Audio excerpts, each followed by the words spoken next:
Assalamualaikum warahmatullahi wabarakatuh. Selamat datang dan salam sejahtera bagi kita semua.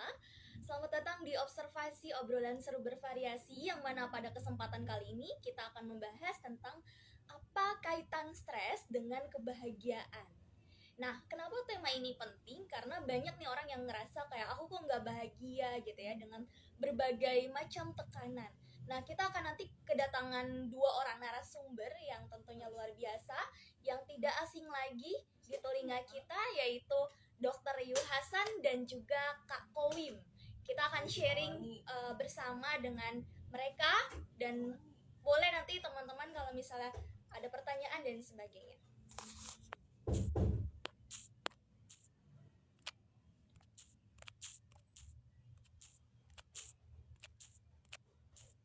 Baiklah, ini sudah ada yang bergabung ya. Nanti kita akan bahas tentang stres. Tapi mungkin kita nanti tidak akan lama mengingat masing-masing dari pihak juga memiliki kegiatan lain yang mungkin tidak bisa ditinggalkan untuk malam ini. Tapi mudah-mudahan materi kita, meskipun nanti mungkin sesi tanya jawab akan di skip gitu ya, untuk tidak akan semaksimal minggu-minggu sebelumnya, tapi mudah-mudahan bisa menjadi ajang manfaat untuk kita semua.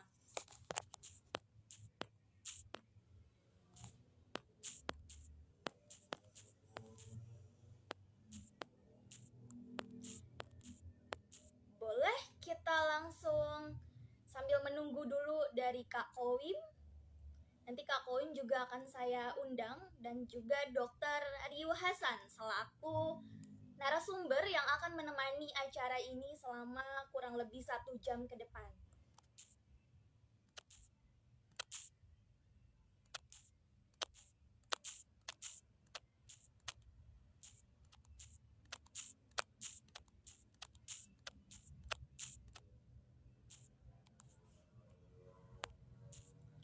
Sambil menunggu Kak Koim dan juga Dokter Yu untuk bisa masuk, boleh teman-teman kiranya menikmati malam-malam pekan ini dengan suasana yang hangat, dengan suasana yang meriah tentunya bersama keluarga gitu ya, bagi yang di rumah.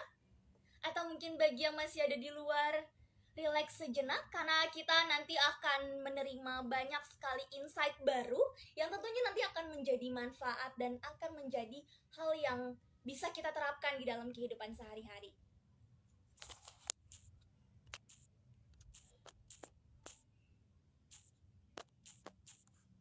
Kita lihat apakah Kak Koim dan juga Dokter Yus sudah bergabung. Nah, ini Kak Koimnya sudah bergabung ya.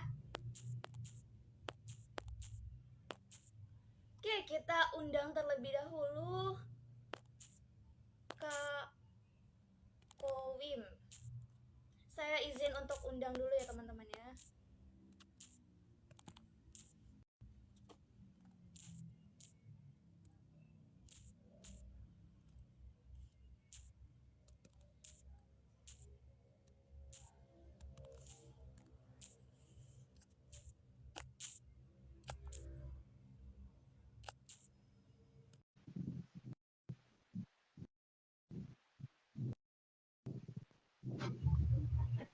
Nah, halo Kak Kowi.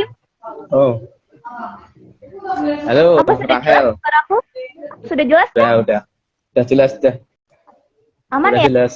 Ya. Aman. Sentosa. Baik. Kita sambil menunggu ini dokdesnya. Kak Kowi Ya, apa masih. kabar nih sebelumnya? Baik, Rahel, gimana kabarmu? Sehat? Alhamdulillah sehat. Habis ujian juga alhamdulillah. Tapi ya kita menyempatkan waktu deh untuk sharing. Saya juga mengucapkan terima kasih untuk Kak Kowim untuk malam ini untuk bisa sharing gitu ya. Mudah-mudahan bisa menjadi sarana yang bermanfaat nih buat kita semua. Siap. Sama-sama. Ujiannya lancar Kita tadi? mau gimana? Alhamdulillah lancar. Udah selesai juga. Udah tinggal penentuan hasil.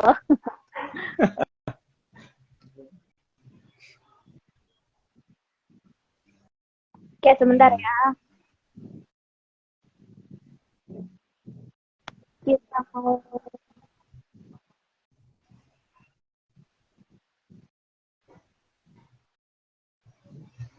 Ya ini juga banyak nih komen-komennya.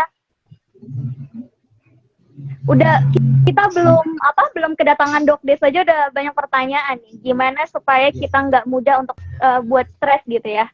Nanti mungkin kita akan bahas. Terima kasih bagi yang sudah bertanya duluan. Tapi kita sambil menunggu Dokdes, tidak apa-apa. Barangkali nanti pertanyaan dari teman-teman ini akan kita ulik-ulik di awal gitu ya. Bisa.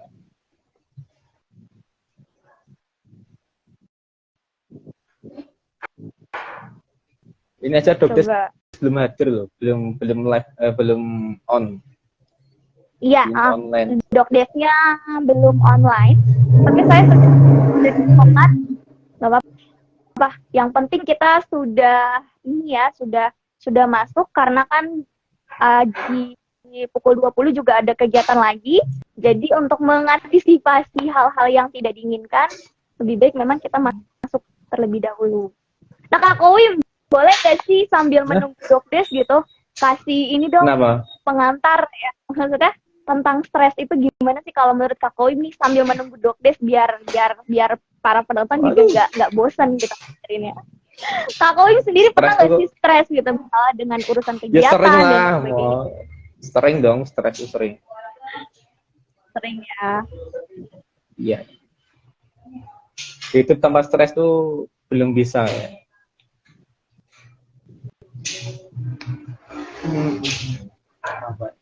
Ini aja.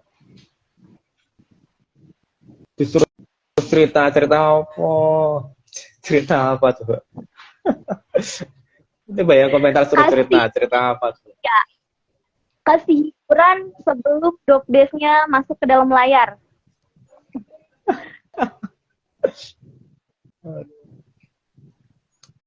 Iya kan banyak stres, misalkan kayak tadi mungkin Rahel kan ujian ya, tadi kan ujian ya kan, terus ya juga stres juga kan ujian, ada tekanan seperti itu. Kalau saya tuh menganggap stres itu sebagai sesuatu yang positif justru, jadi nggak selamanya negatif, tergantung menyikapinya kayaknya ya. Ya kalau stres itu kan memang sebenarnya lebih ke cara kita terhindar dari bahaya kan, seperti yang dijelaskan oleh Dokdes kayak, ya ini Dokdes sudah hadir. Di invite aja, nah, ya. Rahel. Coba aku invite dulu ya, bentar.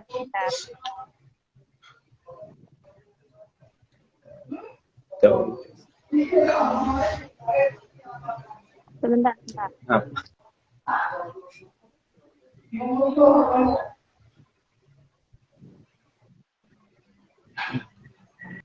Kita undang dulu Dokdesnya.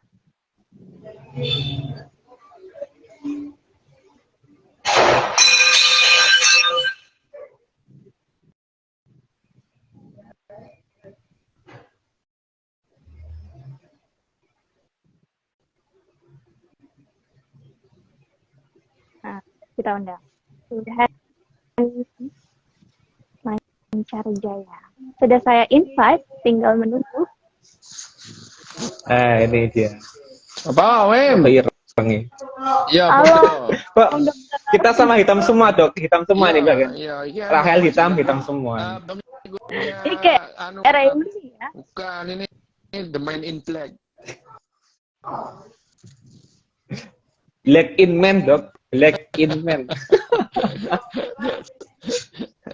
Ya apa, Wim? Ya. Rahel, untuk Rahel yang tanya tadi soal stres. Rahel.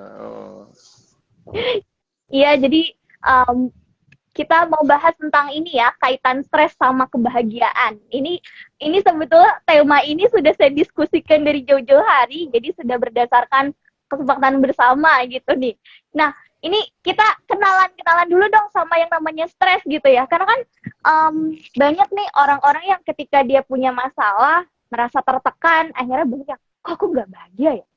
Coba deh, mungkin Om Dokdes bisa kasih pengantaran dulu tentang stres, kemudian tentang bahagia itu seperti apa. Baru nanti Kak Kowim saya akan kasih pertanyaan atau mungkin bisa menambahkan gitu ya. Silakan. Mengurangi. Kalau tak mengurangi saya itu mengurangi. Kowim itu kerjain aja dia. Anak ini harus dikerjain. Oke, ya selamat malam. Ya selamat malam semuanya. Salam sehat, salam bahagia, salam sejahtera. Ya, kalau yang ditanya apa hubungannya stres sama bahagia, kayaknya mereka hubungannya baik-baik saja deh. Gitu ya. Nah, hubungan mereka itu baik-baik saja. Maksudnya begini ya. Sebetulnya ya istilah positif, negatif, itu manusia ngarang-ngarang aja lah. Itu. Ya ada itu. Positif, negatif itu kalau yang merugikan itu disebut negatif. Kenapa? Kok negatif jadinya jelek gitu ya? Kalau listrik itu nggak positif, nggak ada negatifnya ya nggak bisa nyala. Gimana coba? Mana yang lebih bagus? Ini kalau kita ngobrol soal, makanya kita epistemologi itu dibuat manusia itu ya untuk memuaskan manusia itu sendiri. Nah, psikologi itu dalam jangka waktu yang lama itu ya bukan untuk memuaskan pasiennya, tapi memuaskan psikolognya karena rasanya sudah membantu lengkap gitu ya. Pasiennya tetap gendeng atau enggak urusan. Pokoknya psikiater atau psikolognya udah melakukan apa yang harus mereka lakukan. Ya, gitu ya. Jadi ya psikologi itu untuk diri sendiri, bukan untuk orang lain. Ya, jadi pemahaman tentang psikologi itu ya untuk psikolognya sendiri, bahwa yang pasiennya itu tetap depresi lah, urusanmu ya, derita lu gitu ya. Habis pulang ya udah psikolognya nggak mikirin gitu. Nah, tapi kalau kita berbicara mengenai stres apa namanya atau kebahagiaan gitu, kalau kembali sebetulnya yang disebut kebahagiaan pada binatang pada umumnya itu agak sedikit beda atau bahkan bedanya banyak dengan manusia gitu. Karena manusia ini cemasnya itu bukan karena kondisi yang biologis dihadapi secara biologis saja gitu ya. Kondisi yang di karang-karang sendiri itu akhirnya bisa membuat manusia itu gelisah itu ya, bahwa kalau dibilang apakah binatang-binatang itu bisa merasakan bahagia, lu bisa gitu, bisa gitu, bisa. Bahkan tikus pun itu bahagia gitu ya.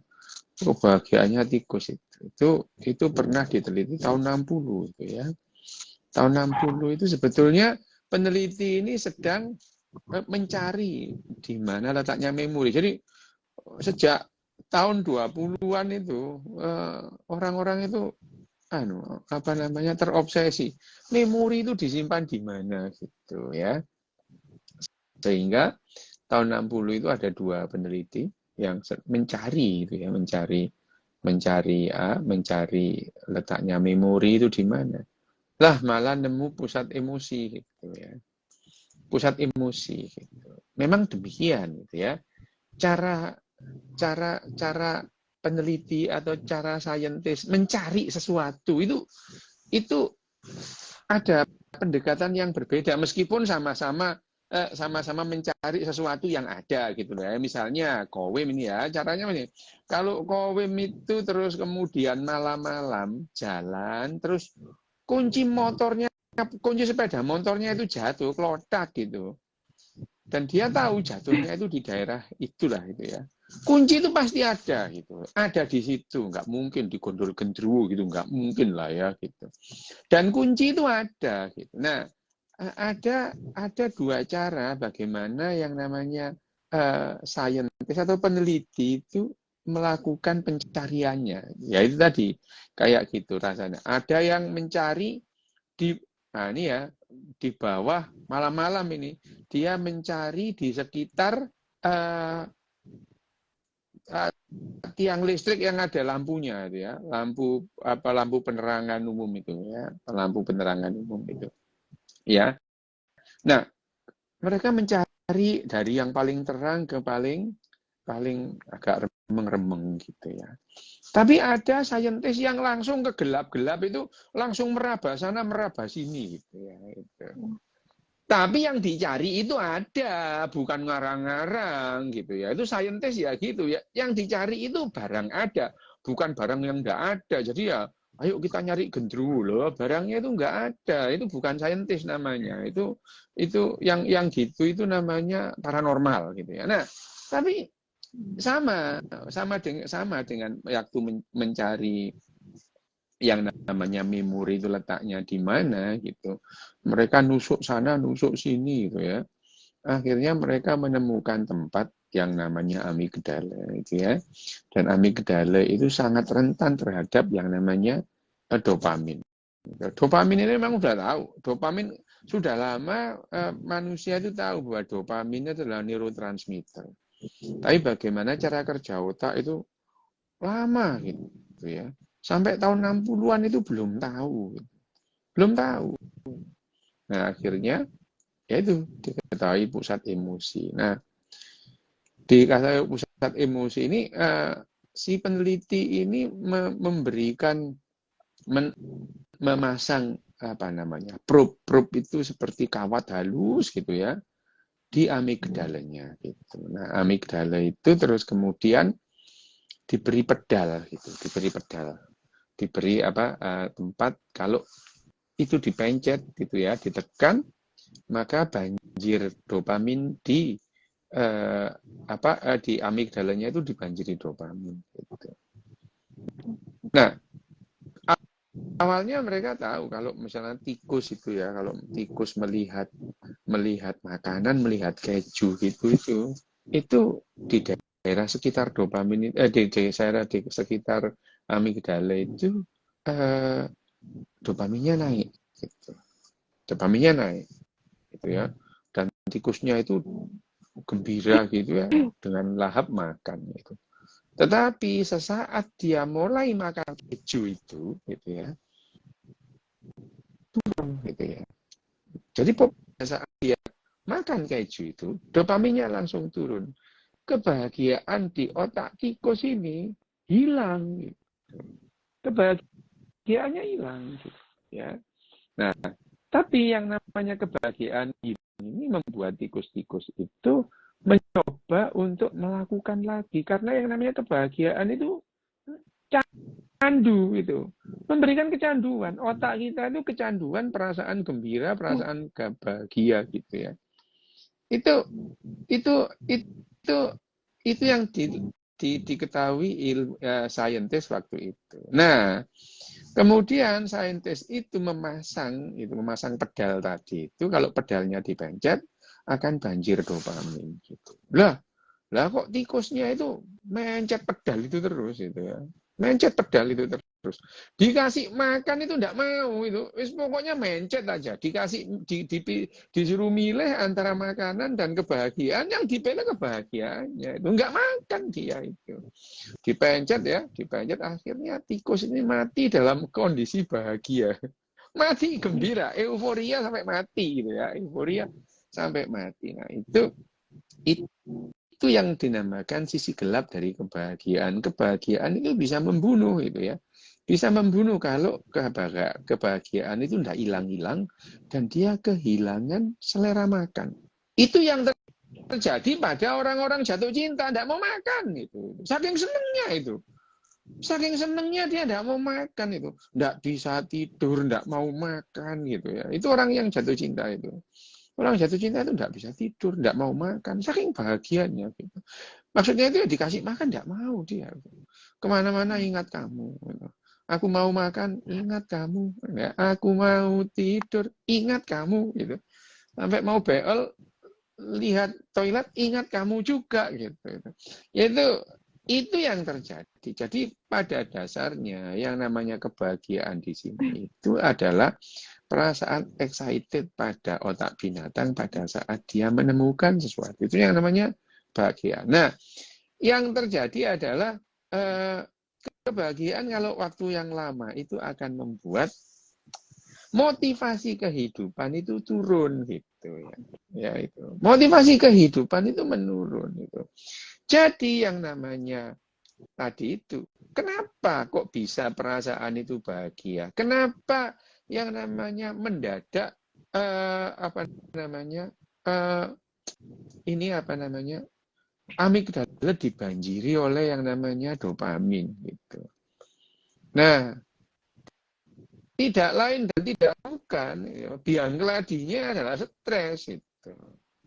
Stres itu adalah biang keladinya pada saat tikus kelaparan, lapar dia, itu dia stres, otaknya stres, gitu ya, stres, lapar dia, stres itu. Nah, pada saat melihat keju, pada saat itu juga stresnya langsung turun, ya, asilkolinnya turun, asilkolin turun sehingga terjadilah banjir dopamin di amigdala tadi. Nah, mendadak aja dia langsung merasakan bahagia karena lihat keju tadi itu. Nah, itu yang pertama. Yang kedua, kondisi yang seperti ini dialami pada tikus-tikus atau binatang-binatang yang menemukan pasangan seksualnya, pasangan reproduksinya itu. Terus begitu dia itu melihat yang namanya pasangannya itu. Misalnya kowing itu lihat wedus itu ya, itu. Enggak lah, kalau kowe apa ndelok wedhus iku kepengin mangan sate maksudnya. Kan aja anu sik we ngono. Kalau misalkan tikus itu menemukan pasangannya, mendadak asilkolin dalam apa namanya, dalam otaknya itu turun sehingga perbandingan relatif antara dopamin dan asilkolin itu, dopaminnya naik gitu. Dan pada saat melihat pasangan seksualnya itu, tikus-tikus itu merasa bahagia gitu. Dan perasaan excited gara-gara ketemu pasangan itu akan hilang setelah sexual intercourse gitu. Jadi itu pada manusia juga gitu. Jatuh cinta itu akan hilang pada saat seksual intercourse pertama gitu ya. Jadi kalau kepingin jatuh cintanya hilang ya sudah, hubungan seks aja, jatuh cintanya hilang, tapi jadi ketagihan hubungan seks gitu. Itu ya itu hukum alamnya gitu ya. Hukum alamnya itu jadi yang namanya jatuh cinta itu akan hilang digantikan oleh rasa tergantung yang lain gitu. Sudah beda lagi gitu ya. Sudah bukan lagi yang namanya jatuh cinta. Yang diadakan adalah rasa ingin ketemu. Kenapa? Ya itu tadi, karena yang namanya seksual intercourse itu memberikan ketagihan gitu. Itu yang terjadi. Jadi udah itu deg-degannya juga sudah hilang ya, nggak mau makannya juga sudah hilang. Tapi ya digantikan kata lain. Nah itu dua hal itu yang membuat binatang-binatang itu bahagia gitu ya. Binatang-binatang itu bahagia. Nah, jadi stres itu karena asilkolin tadi, asilkolin yang turun mengakibatkan perbandingan relatif antara asilkolin dan dopamin itu relatif akan naik itu dopaminnya, gitu ya. Dopaminnya akan naik. Nah, setelah dopaminnya naik, dia akan merasakan kebahagiaan. Beberapa saat kemudian dopaminnya akan turun gitu. Nah, kalau dopaminnya bertahan lama, ya ada juga individu-individu yang begitu, tapi itu tidak sehat gitu ya. Itu tidak sehat gitu. Itu tidak sehat yang namanya individu-individu yang mempertahankan dopaminnya yang lama gitu ya. Itu tidak sehat. Nah, makanya yang namanya pada umumnya yang namanya kebahagiaan pada otak binatang termasuk manusia itu binatang ya, itu tidak berlangsung lama tapi berulang itu sebagai motivasi untuk kehidupan. Nah, persoalannya muncul pada saat manusia itu secara pelan-pelan terus kemudian mengembangkan kemampuan berbahasanya dan mengalami atau melampaui atau bahkan mengalami yang namanya revolusi kognitif. Jadi kognitif manusia, cara pandang manusia itu terhadap diri dan lingkungannya. Ini kok koyo wawasan Nusantara B4. Bagaimana Manusia itu memandang manifestasi diri dan lingkungannya. Lah ini kok kayak itu wawasan Nusantara P4.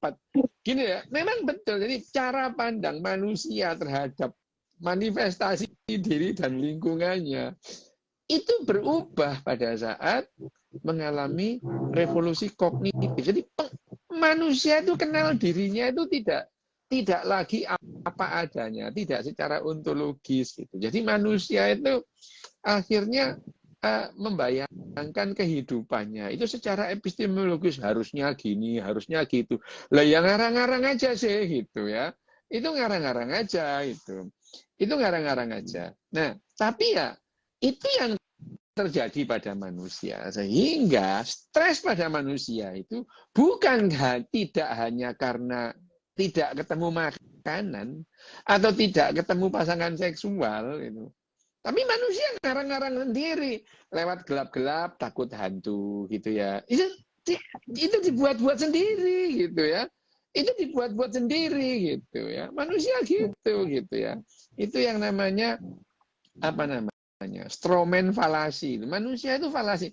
Apa namanya? Cacat logikanya itu banyak falasinya. Salah satunya stroman falasi. Stroman falasi itu stroman itu loh. Apa namanya? Orang-orangan sawah itu loh ya. Orang-orangan sawah itu kan dibuat dari straw, dari apa namanya? Damen itu, straw gitu ya.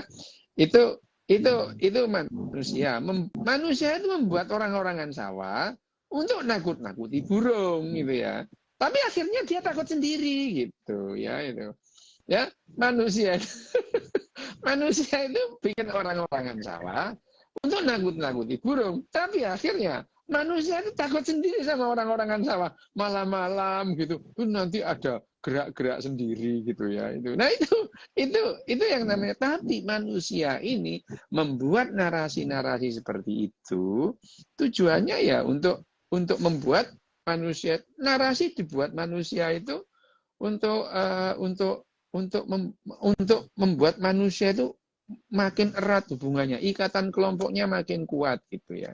Lah tapi narasi-narasi manusia itu juga membuat manusia itu ketambahan stresnya gitu ya itu. Ya, manusia itu ketambahan stresnya karena dibuat-buat ya. Mereka awalnya memahami yang namanya sungai itu adalah ya untuk mandi, untuk air, terus kemudian mulailah dia ngomong ada hantu penunggu sungai lah, ya jin penunggu sungai lah itu. Dia takut sendiri gitu. Jadi akhirnya manusia itu stresnya tidak hanya tidak menemukan makanan atau tidak menemukan pasangan seksual, tapi banyak itu. Sehingga kebahagiaan manusia itu sangat tergantung banyak hal gitu ya. Sangat tergantung banyak hal itu. Tergantung apa? Loh ya, manusia itu apa namanya misalnya, manusia itu tanggal 25 aja nerima apa namanya surat deg-degan. Ini jatuh tempo apa namanya cicilan. Deg-degan gitu. Ada di telepon nggak kenal, waduh ini debt collector ini mau nagih pinjol lo ya. Jadi akhirnya manusia itu banyak yang membuat dia cemas itu. Ngumpul-ngumpul akhirnya kecemasan manusia itu tidak hanya dikarenakan dua tadi, tapi banyak hal dan itu yang membuat manusia sulit bahagia. Manusia itu sulit bahagia gitu. Manusia itu sulit bahagia. Hanya saja secara evolusioner akhirnya manusia itu juga membuat kesenangan-kesenangan semu gitu ya itu ya.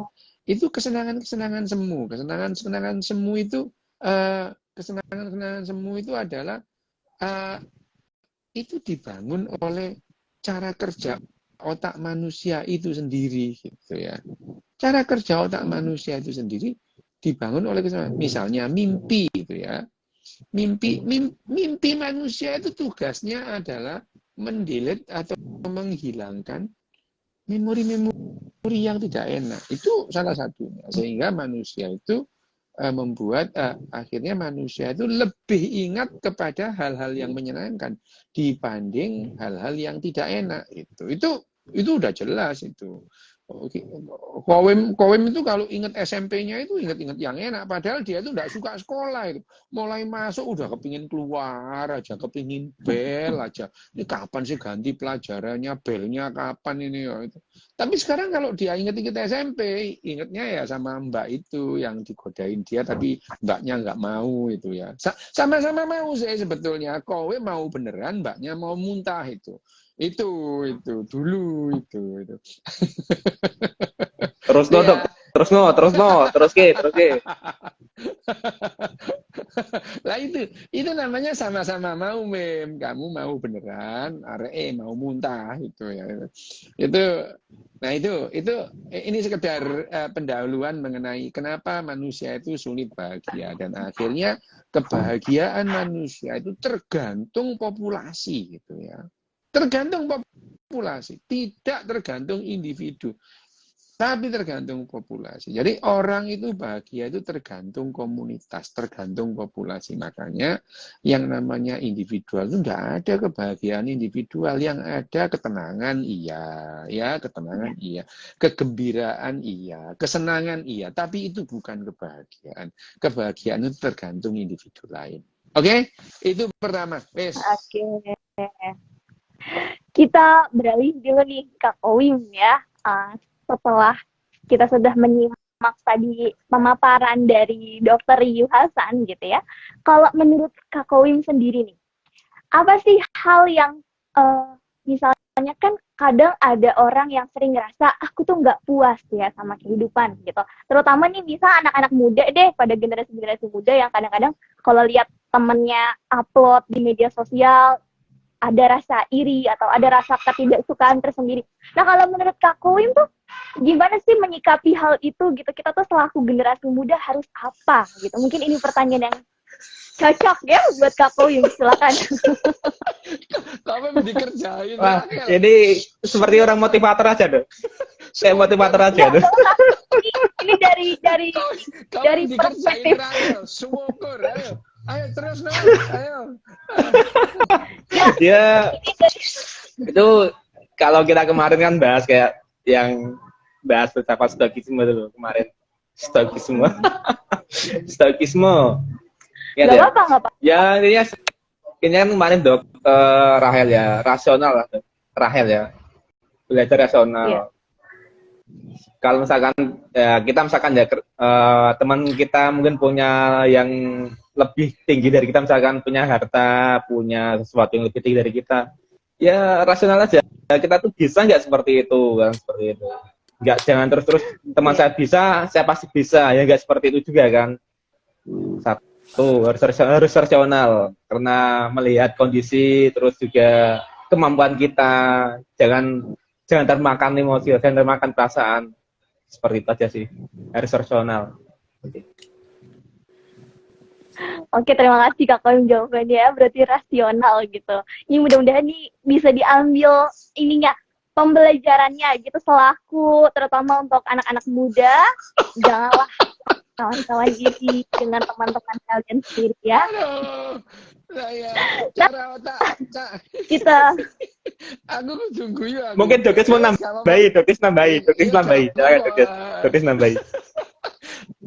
Ya, mungkin Om Dokter. Ya. Tapi kau memang sudah cocok jadi motivator. Kayak iya sih ya. Betul. Gak apa-apa memang.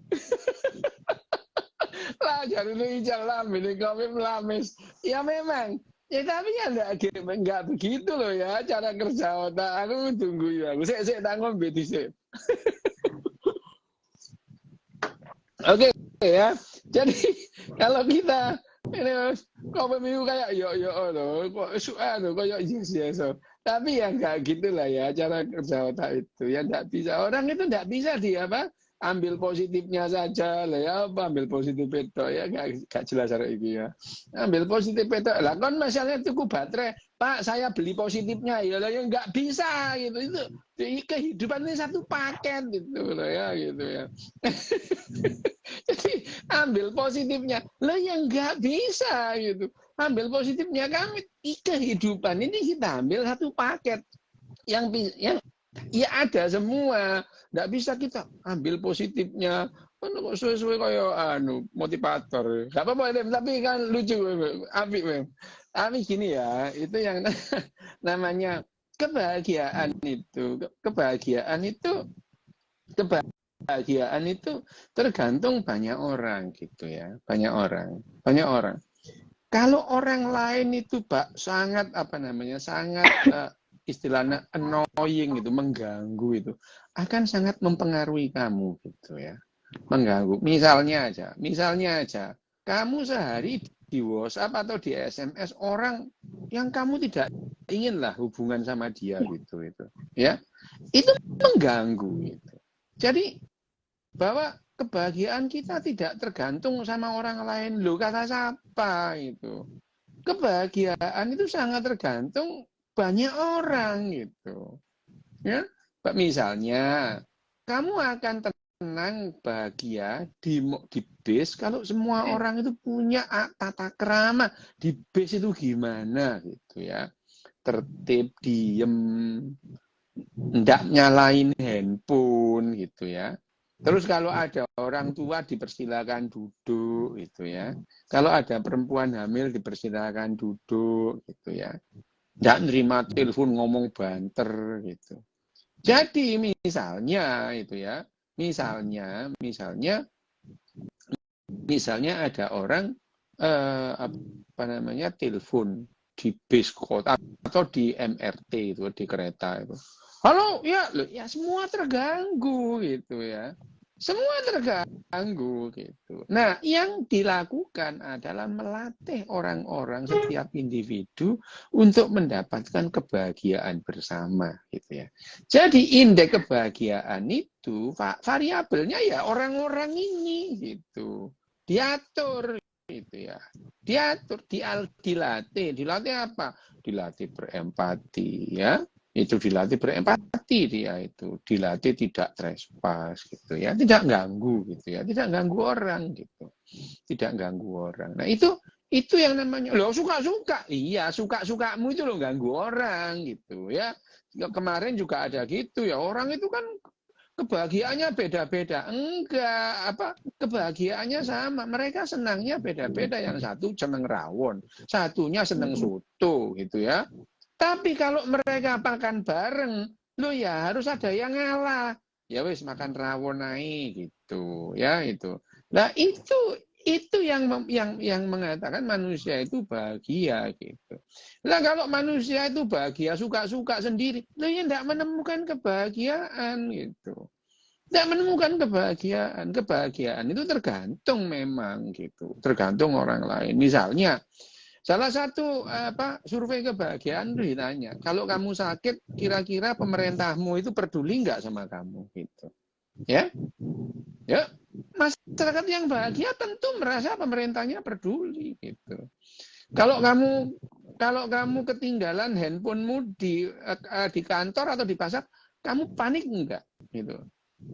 Mereka bilang nggak panik gitu. Loh, ketidakpanikan orang yang kehilangan handphone itu memerlukan seluruh komunitas itu tidak memegang barangnya orang lain gitu ya, tidak trespass itu ya, tidak trespass itu tidak memasuki wilayah pribadi orang lain. Itu adalah faktor-faktor kebahagiaan, itu faktor-faktor kebahagiaan.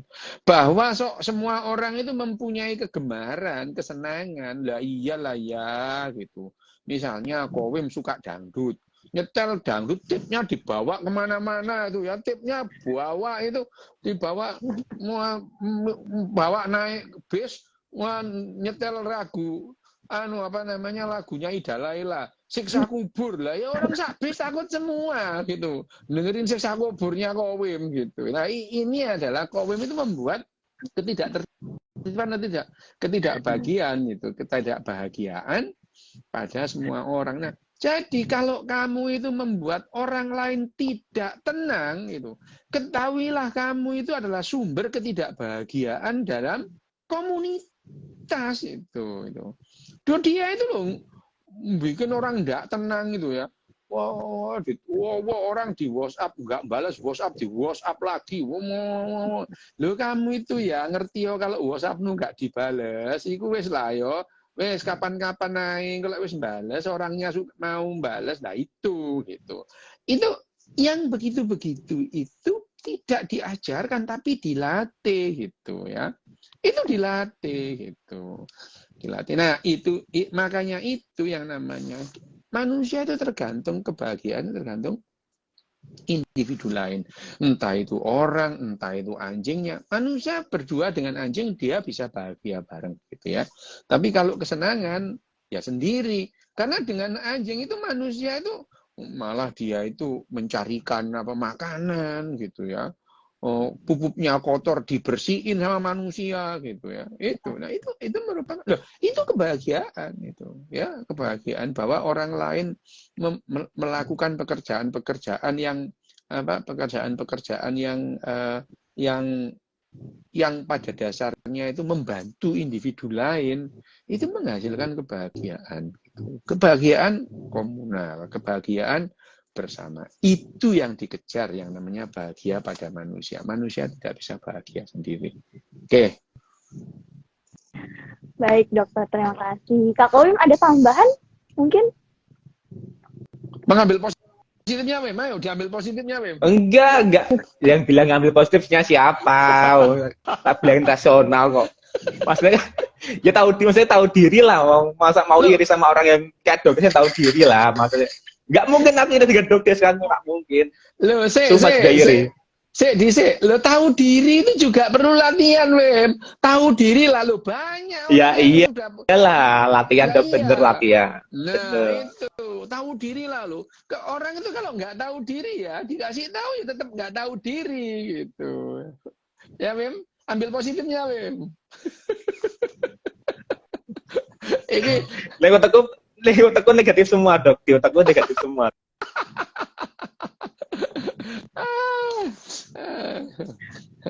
Nah, ini kan Rahel. Saya sedikit ada satu poin yang menarik buat saya gitu. Yang Om Dokter bilang bahwa kebahagiaan itu, kata siapa kalau ada mungkin statement orang yang bilang kalau kebahagiaan itu tidak tergantung sama orang lain dan sebagainya. Tapi ternyata kan pada realitanya tidak begitu gitu ya. Nah, sekarang begini, mungkin banyak orang yang di dalam hidupnya itu pasti ada satu, kayak tadi nih Om Dokter misalnya bilang distraksi gitu ya, atau gangguan-gangguan tersendiri. Cuma kadang-kadang sebagian orang pasti nyaranin gini, udahlah abaikan saja gitu, abaikan saja. Nah sebetulnya ketika kita sedang, nih saya mungkin bisa mewakili teman-teman ya, ketika kita sedang mengalami gangguan dari luar, entah itu dari orang asing ya, misalnya baik berupa perkataan ataupun perbuatan yang mungkin membuat kita ada tekanan gitu ya, atau membuat kita mungkin merasa sakit gitu, merasa sakit secara psikologis. Nah, bagaimana sih kita bisa menghadapi ini? Karena banyak orang yang bilang, udah jadilah orang yang tuli akan semua itu, artinya masa bodoh gitu. Nah, kalau menurut Om Dokter nih gimana gitu? Karena kan kita mungkin tidak bisa mengontrol apa yang terjadi di luar ya. Nah, silakan ya Om Dokter. Ya, memang benar. Banyak hal-hal yang di luar kendali kita, ya. Ya, betul.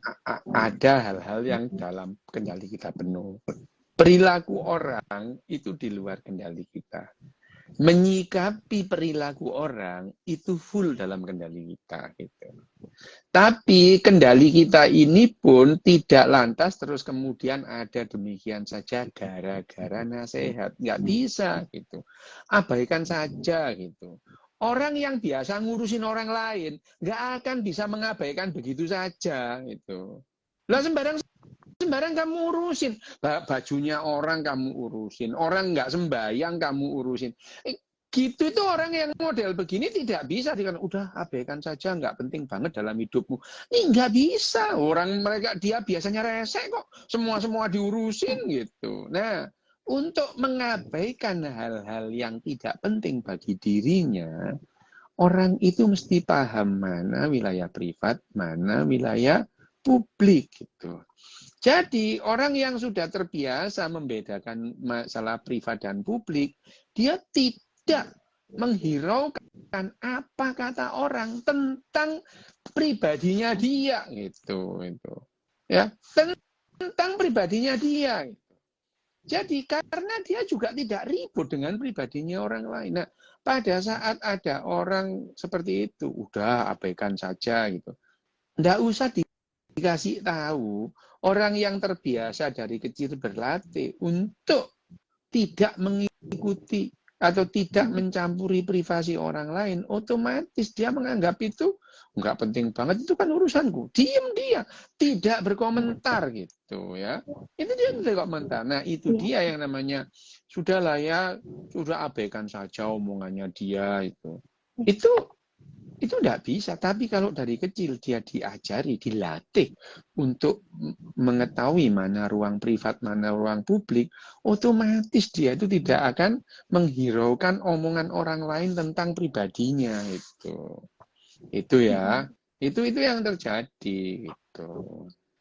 Nah, masyarakat yang seperti ini itu emang benar-benar gitu.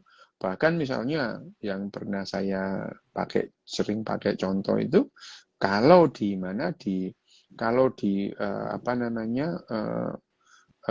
restoran misalnya ya, masuk di restoran gitu. Restoran itu masyarakat yang sudah terlatih tidak mencampuri urusan pribadi orang lain.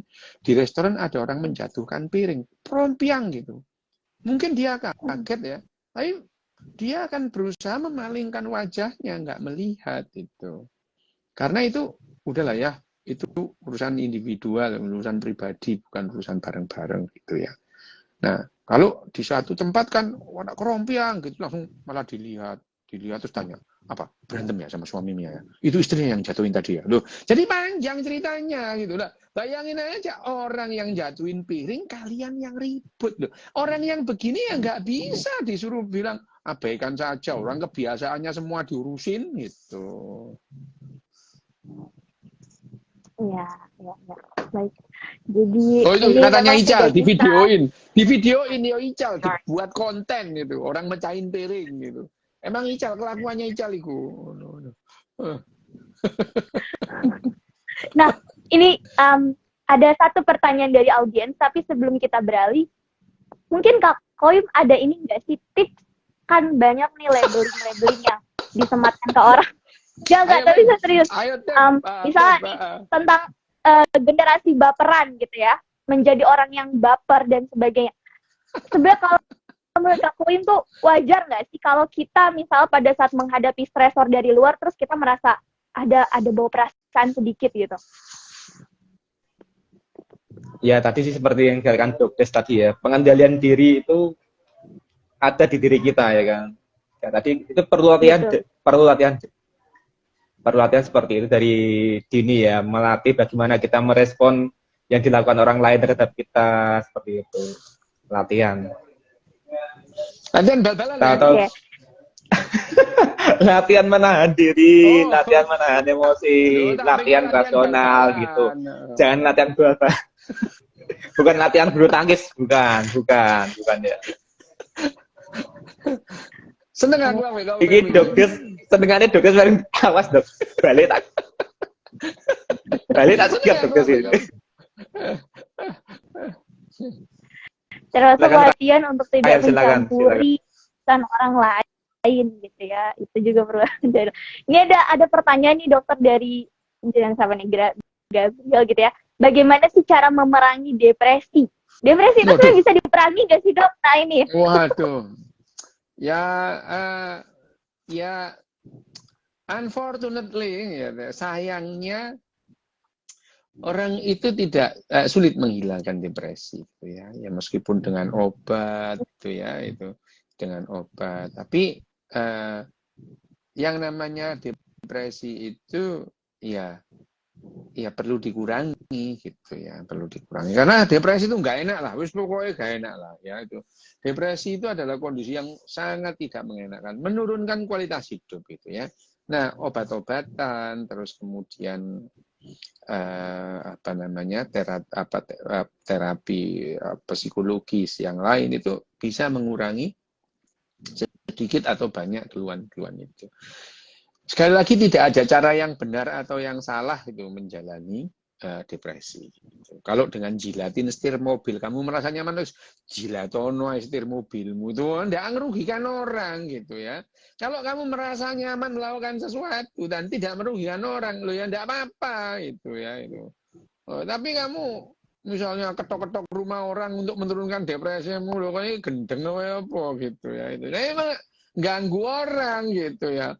Lu katanya itu iya, tapi itu ganggu orang, itu orang yang kamu ketok-ketok ini depresi nanti gitu ya. Jadi ya asal itu tidak mengganggu orang lain itu ya sudah dijalani aja. Misalnya jilatin apa namanya cengkir gitu ya enggak popo gitu. Tapi kalau misalnya saya depresi saya hilang kalau ngeplai gundule kowem loh lah ya kan kasihan kowemnya gitu. Iku tambah suwe iku ya, budake kowem tambah mundur iku. Itu yang membuat apa namanya? Itu yang membuat yang diperangi bahwa yang namanya depresi itu diperangi bareng-bareng karena yang namanya depresi itu menurunkan kualitas hidup bersama gitu ya.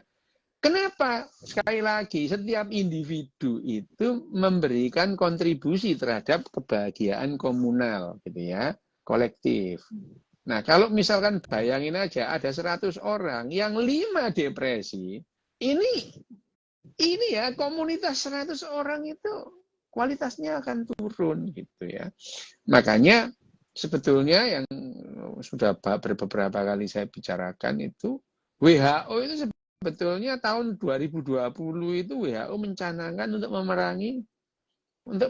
memerangi depresi itu gitu ya. Tahun 2020 itu ditetapkan September ya. September ketemu Oktober itu ditetapkan bahwa habis rapat 1 bulan penuh itu ya. Terus kemudian akhirnya teman tahun 2020 adalah difokuskan untuk memerangi depresi. Karena 1 dari 5 orang itu pernah depresi dengan berbagai macam gradasi gitu ya. Itu waktu itu WHO mencanangkan dengan hashtag Let's Talk gitu. Let's Talk itu ayo bicara itu bukan kamu yang ngomong gitu ya. Tapi orang yang depresi itu loh diajak ngomong, bukan orangnya diem kamu ngomong ngecacek dari pagi sampai pagi lagi. Wah, apa itu? Tapuk sandal ngono ya. Jadi let's talk itu maksudnya itu bukan kamu yang ngomong, orang yang depresi itu loh biar ngomong gitu ya.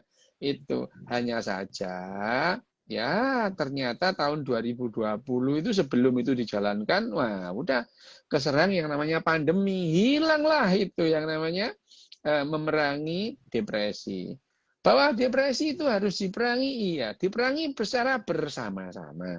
Setiap orang yang tahu itu ya setiap orang yang tahu bahwa ada orang depresi. Nah, orang yang sehat ini yang diharapkan berperilaku untuk mengurangi orang yang depresi gitu. Tapi kalau yang orangnya itu tahu tapi geblek, ya memang sudah apes ya. Orang depresi ketemu orang geblek ya, wah mesti itu nggak bisa dikasih tahu. Alasan aja dikasih tahu, ya udahlah ya yang gitu itu. Orang depresi ketemu orang resek, waduh sial dah itu ya. Nah, tapi ya sekali lagi, apakah kita harus memerangi depresi? Ya. Depresi pada siapa? Pada siapapun. Depresi harus diperangi. Kalau ada orang depresi, kalau kamu tidak bisa membantu, gitu ya, paling tidak kamu jangan menyulitkan, gitu, ya, gitu. Kalau kamu tidak membantu, jangan menyulitkan, gitu. Sudah bantu enggak ngerepotin, hari ini, gitu ya, itu. Jadi itu yang namanya depresi. Apakah depresi itu ada hubungannya dengan kebahagiaan? Iya, itu ya. Depresi itu sangat berpotensi menurunkan kebahagiaan, sangat berpotensi gitu ya. Itu sangat berpotensi menurunkan kebahagiaan. Bahkan ada orang yang tidak bisa tersenyum seumur hidupnya. Contohnya adalah Abraham Lincoln itu seumur hidupnya nggak pernah tersenyum. Dia dalam kondisi sedih luar biasa. Tapi sekali lagi loh ya, tidak semua depresi itu sedih. Orang, oh kamu ngaku depresi, kamu cengingas-cengingis gitu kok loh. Orang depresi dan gembira bisa terjadi pada saat yang sama. Gitu ya. Dan itu yang membuat seringkali orang itu dianggap ini sebenarnya orang ini nggak apa-apa itu. Wah, kita melihatlah wajah-wajah riang dari yang namanya Whitney Houston, Marilyn Monroe, Robin Williams, itu wajahnya riang terus. Kita nggak pernah lihat mereka itu sedih. Bunuh diri mereka karena depresi gitu ya. Ya, jadi kalau kita memerangi depresi dari diri kita adalah ya tadi. Tapi memang kalau orang tidak dilatih untuk tidak dilatih untuk untuk peduli gitu ya, resek, dia nggak paham bahwa dia itu resek gitu ya, itu. Dan orang depresi hidup di Indonesia, walah wis lah ya, sial, udahlah sial berkali-kali lah, udah jatuh ketimpan tangga lah orang depresi di Indonesia itu, semua itu akan memperberat depresinya. Kira-kira gitu, Raquel. Baik. Terima kasih atas jawabannya. Ini Om Dokter juga nanti akan siap-siap lagi nih kayaknya ya, mau live lagi. Jadi teman-teman kalian aja udah ya. Sama Ibu SWD KLLC, sumbangan wajib dana kecelakaan lalu lintas jalan. Namanya singkatan loh, Dani itu. Dani itu loh namanya singkatan. SPKDN. Wow, Dani itu singkatan namanya SWD KLLC, sumbangan wajib dana kecelakaan lalu lintas jalan gitu. Nah, ya kita langsung ini aja deh ke poin kesimpulan ya. Dan saya juga mohon maaf kalau ada beberapa hal yang mungkin orangnya pertama ini orangnya SBD KLLC. Oh iya, datang nih Bu Kusuma Wardani.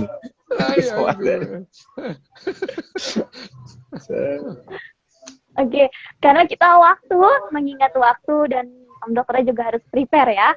Nah, kita kasih ini dulu deh poin kesimpulan sedikit gitu. Kira-kira apa yang bisa kita simpulkan nih dari pembahasan hari ini. Mungkin entah itu Kak Kowim atau Om Dokter bisa sampaikan ya. Terima kasih. Biar Kowim aja, biar Kowim.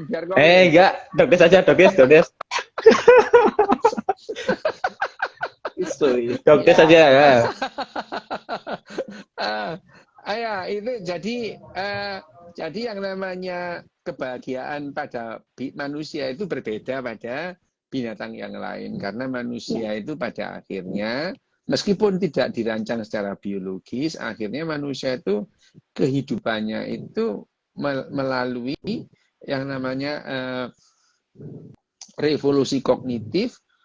Kita sudah mengalami 5 kali revolusi kognitif, dan itu setiap manusia lahir itu mereka tidak paham itu, sehingga dia mendapatkan hasil 4 kali revolusi kognitif itu dari orang tuanya gitu. Dan itu sangat berpotensi membuat manusia tidak bahagia gitu ya. Itu membuat manusia stresnya tinggi, tidak bahagia, sehingga tapi sekarang kita menemukan cara bagaimana ngakali itu semua supaya manusia itu bisa gembira. Karena yang namanya bahagia itu satu, manusia tergantung individu lain.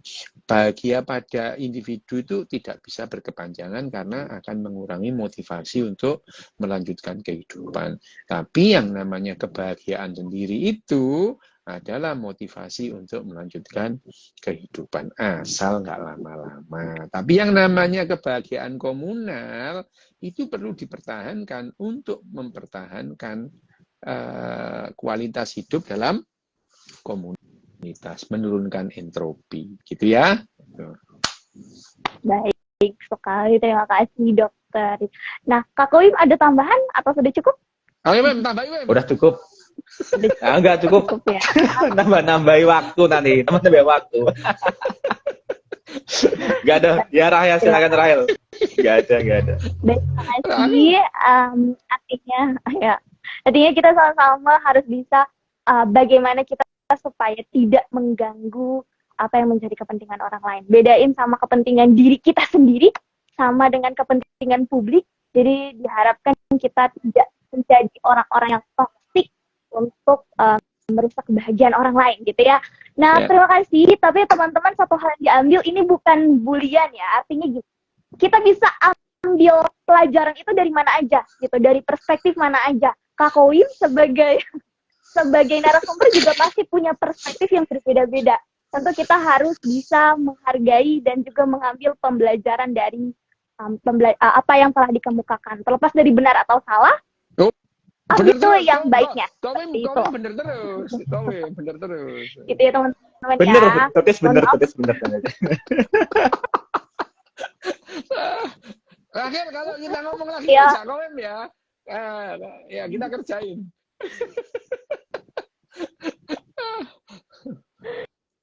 Baik teman-teman, Ngajari elek, Dodes.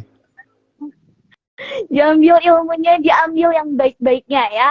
Nah, terima kasih buat Om Dr. Yu Hasan dan juga Kak Kowim yang sudah bergabung di sini gitu ya. Mudah-mudahan bisa next time kita bisa ketemu lagi di tema-tema yang berikutnya seperti itu. Terima kasih juga buat teman-teman semuanya. Mohon maaf saya tidak bisa menyapa satu persatu. Kita undur diri. Terima kasih. Saya tutup acara ini. Om Dokter silakan. Kak Kowim. Ya, makasih Rahel. Terima Makasih kasih. Dodes. Sama. Terima kasih teman-teman. Diharapkan ini jangan dijadikan bahan apapun ya. Ambil aja yang baiknya seperti itu. Terima kasih. Wassalamualaikum warahmatullahi wabarakatuh.